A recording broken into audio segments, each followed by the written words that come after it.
Aleluia. Glória a Deus. Eu queria falar hoje um pouco sobre essas conquistas, que ocorrem no nosso coração. Eu gosto muito da palavra de Deus quando ela nos ensina sobre vários aspectos de conquistas que Deus tem nos dado, mas o grande desafio que nós temos não são as conquistas exteriores, mas aquelas que acontecem dentro de nós. Certa vez, uma irmã me perguntou: pastor, nossa igreja não ocorre milagres, não? Eu falei assim: mas por que você está perguntando? Ela dizia assim: porque eu não vejo as pessoas irem lá, o pastor fazer entrevista, perguntando o que aconteceu, o que a igreja fez na vida dela. Eu falei: irmã, primeiro, não é a igreja que faz, como já foi falado aqui na campanha. A igreja não tem poder nela mesma. Quem opera na vida das pessoas é o Senhor. A igreja pode ser, entre aspas, um instrumento. Pode ser um lugar onde, em comunhão, nos reunimos para orar uns pelos outros. Mas quem opera nas vidas, quem pode agir na vida e operar o milagre é o Senhor. E eu expliquei para ela isso e falei também que nós não tínhamos esse costume de oferecer simplesmente o testemunho do milagre como um chamariz. Porque nós entendemos que o testemunho do milagre, ele tem um objetivo. E esse objetivo o próprio Jesus ensinou, e o próprio apóstolo João, ele descreveu isso em João capítulo 20, verso 30 e 31. Diz assim: na verdade, Jesus, diante dos discípulos, fez muitos outros sinais, que não estão escritos neste livro. Estes sinais que foram registrados é para que creiais que Jesus é o Cristo, o Filho de Deus, e para que crendo tenhais vida em seu nome. Então ele coloca aqui algumas etapas. Primeiro, quando Deus faz um milagre, ele faz um milagre para abrir o nosso coração para a fé. Ele diz: esses milagres foram para que vocês crescem. Então o milagre, ele tem o objetivo de abrir o nosso coração para a fé, para demonstrar aquilo que Deus fez e nós crescemos nisso. Aí ele continua: quando a fé vem no nosso coração, tem um objetivo, e esse objetivo é o que João disse. Ele diz: para que creiais que Jesus é o Filho de Deus, Ele é o Cristo, o Filho de Deus. O milagre, ele não tem uma finalidade em si mesmo, ainda que seja proveitoso para a nossa vida. Mas o milagre tem um objetivo de produzir fé, para que pudéssemos crer nele como Filho de Deus. Aí ele diz assim: para que crendo tenhais vida em seu nome. A fé em Jesus produz fé para a vida eterna. Então o objetivo do milagre não é apenas uma contemplação, um benefício terreno e passageiro. O milagre tem um objetivo de te conquistar para a eternidade junto dele. Tem um objetivo atemporal, ele não está limitado ao tempo. Sabe por quê? Porque um dia você pode ter um milagre de Deus na sua vida, mas um dia todos nós, se Jesus não voltar, morreremos. Mas o milagre da salvação, que é interior, esse milagre se estenderá para a eternidade. Então o objetivo de um milagre, ele é justamente produzir um outro caminho. Então nessa distinção de um milagre temporário, que ainda que seja importante, é importante para a minha vida como para a sua, há também um objetivo de Deus, que é a eternidade sobre você. É um projeto muito maior. Então, nós temos o desafio não apenas dessas conquistas exteriores, ainda que sejam necessárias. Eu preciso de um milagre financeiro, ou eu preciso de um milagre, de uma cura.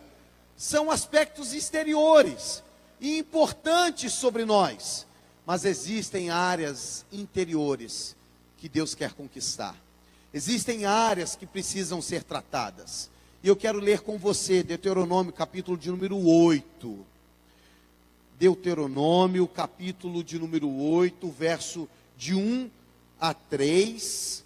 Depois nós leremos o verso de número 11. Diz assim, Deuteronômio, capítulo 8, verso de 1 a 3. Cuidareis de cumprir todos os mandamentos que hoje vos ordeno, para que vivais e vos multipliqueis, e entreis e possuais a terra que o Senhor prometeu sob juramento a vossos pais. Recordar-te-ás de todo o caminho pelo qual o Senhor teu Deus te guiou no deserto estes 40 anos, para te humilhar, para te provar, para saber o que estava no teu coração, se guardarias ou não os seus mandamentos. Verso de número 11. Guarda-te que não te esqueças do Senhor teu Deus, não cumprindo os seus mandamentos, os seus juízos e os seus estatutos que hoje te ordeno. Verso de número 17. Para que não digas, pois, no teu coração, a minha força e o poder do meu braço me adquiriram estas riquezas. Antes te lembrarás do Senhor teu Deus, para confirmar a sua aliança, que sob juramento prometeu a teus pais, como hoje se vê. E o texto continua. É interessante essa colocação. O povo agora está diante da terra. Eles vão entrar na terra. Deus havia feito uma promessa, que o povo, os filhos de Abraão, ficariam no Egito alguns anos, 430 anos. E agora eles foram livres, estão livres. Deus operou milagres na saída deles no Egito. Deus operou milagres durante 40 anos no deserto. Deus operou milagres e eles agora estão diante da terra. E Deus fez promessas que milagres aconteceriam para que eles conquistassem a terra. Mas a preocupação de Deus não era simplesmente que a conquista viesse. A preocupação de Deus é que quando eles conquistassem, o coração deles continuassem a servir a Deus. Que eles se lembrassem que Deus que havia feito aquilo e que eles continuassem a servir a Deus. E eu quero pensar isso com você de forma muito simples nessa noite. Por quê? Porque por vezes nós temos conquistado. Por vezes Deus tem operado milagres. Por vezes Deus tem feito coisas extraordinárias em nossa vida. Mas o objetivo dele não é só que esses milagres ocorram de forma temporária. Ele tem o objetivo de cuidar dos seus filhos com um objetivo futuro e eterno sobre a minha vida, sobre a sua vida, sobre a sua casa. Mas o desafio é o desafio da conquista do coração. O desafio não é apenas a conquista da terra que Deus daria. Não era simplesmente o milagre que aconteceria. O desafio era que o coração daquele povo precisava ser conquistado. O coração daqueles homens precisavam ser conquistados por Deus, aqueles corações. Os desafios interiores eram maiores que os desafios exteriores. E há diversos desafios que nós passamos, porque nós temos usufruído dos benefícios de Deus sobre nós. Existe uma graça que tem sido derramada sobre a nossa vida, todos os dias. Uma graça comum, uma misericórdia que se estende sobre nós todas as manhãs. Mas por vezes, ainda que essa graça venha, o nosso coração ainda está distante de Deus. Por isso, os maiores desafios são esses desafios interiores. Quando o nosso coração é conquistado por Deus e é uma conquista diária.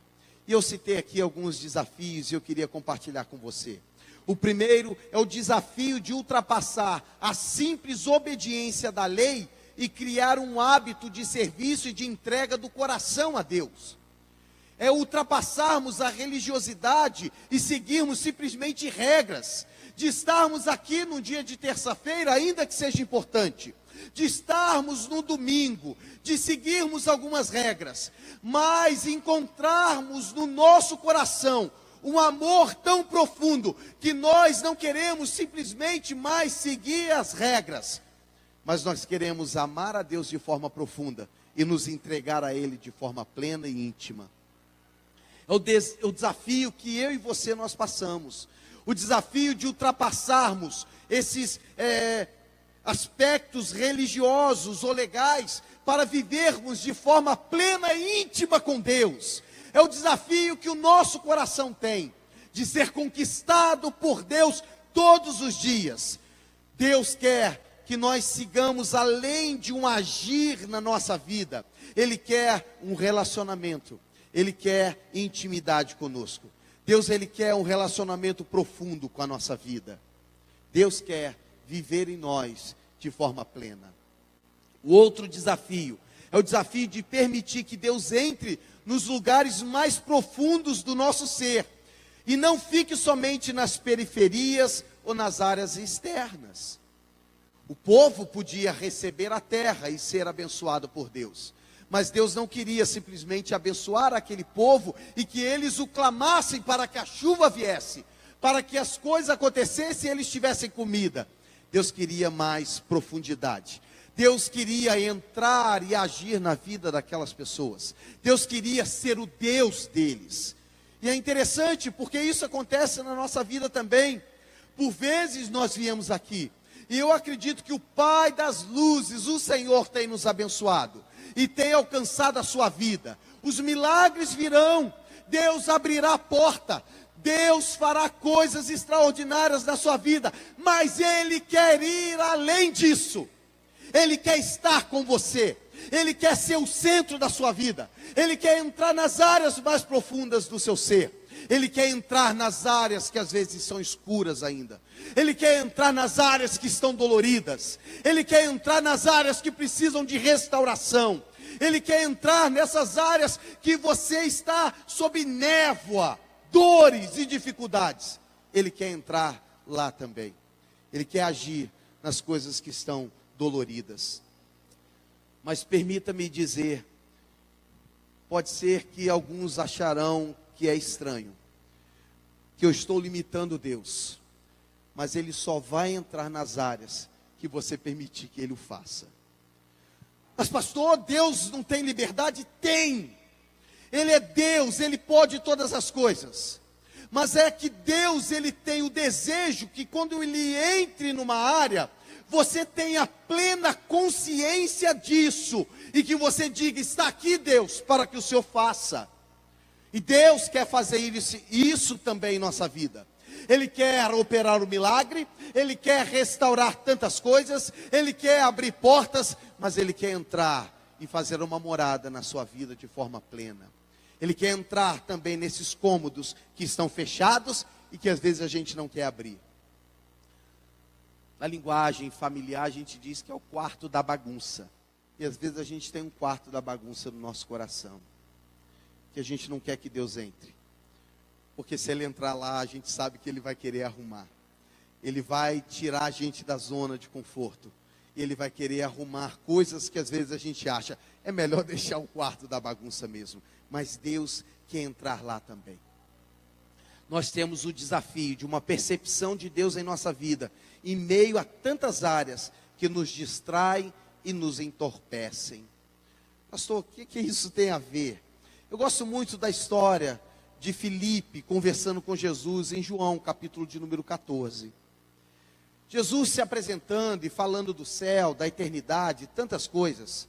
Aí Jesus se manifesta e diz assim: se vós tivesseis me conhecido, conhecereis também o meu Pai. Desde agora o conheceis e o tendes visto. Replicou-lhe Filipe: Senhor, mostra-nos o Pai, e isso nos basta. Disse-lhe Jesus: Filipe, há tanto tempo estou convosco e não me tendes conhecido? Quem vê a mim, vê o Pai. Como dizes tu, mostra-nos o Pai? Não creis que eu estou no Pai e o Pai está em mim? As palavras que eu vos tenho digo, não as digo por mim mesmo, mas o Pai que permanece em mim faz as suas obras. Filipe andando com Jesus há 3 anos. Jesus anunciando que a mesma essência que tinha nele era a essência que é do Pai. E a mesma essência do Pai é a essência que está nele. Ele está fazendo as obras, Ele está amando, Ele está curando, Ele está restaurando vidas, Ele está prometendo uma vida eterna, Ele está fazendo tantas coisas. E Filipe vira para ele e diz assim: Senhor, mostra-nos então o Pai. Ele diz assim: Filipe, eu estou há tanto tempo convosco e não tendes me visto ainda? Irmãos, às vezes a gente está vendo tantos milagres, a gente está vivenciando aqui na igreja tantas coisas, toques de Deus em nossa vida, restauração, milagres, mas ainda estamos na superficialidade, estamos sem esse relacionamento profundo com Deus. Se nós não nos aprofundarmos no relacionamento, tudo que acontece aqui se torna sem significado um dia, porque você vai vir aqui, a gente vai cantar músicas, a gente vai fazer um apelo, a gente vai abrir o culto, a gente abre com um versículo bíblico, às vezes a gente abre direto com a oração, às vezes a campanha, as pessoas que vão orar vêm aqui na frente, você vem, a gente põe as mãos. Às vezes a gente faz um corredor, às vezes chama todo mundo e ora todo mundo junto. Não tem um método. Mas se nós não vivenciarmos a realidade de uma vida íntima com Deus, vai chegar o momento que essas coisas vão perder o significado e nós não conseguiremos perceber Deus na nossa vida. Aí a gente não consegue encontrar mais significado, porque a gente não entendeu que a vida com Deus é mais do que esses métodos, essa religiosidade, mas é uma vida que a gente se aprofunda no relacionamento com Deus. E às vezes as lutas nos cegam, nos entorpecem as nossas conquistas, mas a gente não aprofundou a vida com Deus. E o último desafio, é o desafio de amar a Deus a ponto de obedecer a sua palavra e nos submetermos à sua vontade. Assim como está em João capítulo 14, verso 21 e 23. Aquele que tem os meus mandamentos e os guarda, esse é o que me ama. E aquele que me ama será amado por meu Pai. E eu também o amarei e me manifestarei a ele. Verso 23. Respondeu Jesus: se alguém me ama, guardará a minha palavra, e o Pai o amará, e viremos para ele, e faremos nele morada. As conquistas exteriores são importantes, mas Deus quer conquistar o seu coração. Ele quer se manifestar a você, demonstrar a você todo o seu amor. Ele quer vir até você, se manifestar a você e fazer em você morada. Você pode se colocar em pé? Ele quer vir até nós e fazer em nós morada. Nós temos desafios de conquistas, e nós estamos orando aqui às terças-feiras por essas conquistas. Mas nós temos desafios ainda maiores, de permitir que Deus conquiste o nosso coração para Ele, porque o desejo dEle é fazer em nós morada. O desejo dEle é se revelar mais a você. O desejo dEle é se manifestar a sua vida, se manifestar na sua história e dirigir toda a sua história e toda a sua vida. O desejo dEle é habitar de forma plena na sua vida, na minha vida, em nossas vidas, como filhos de Deus.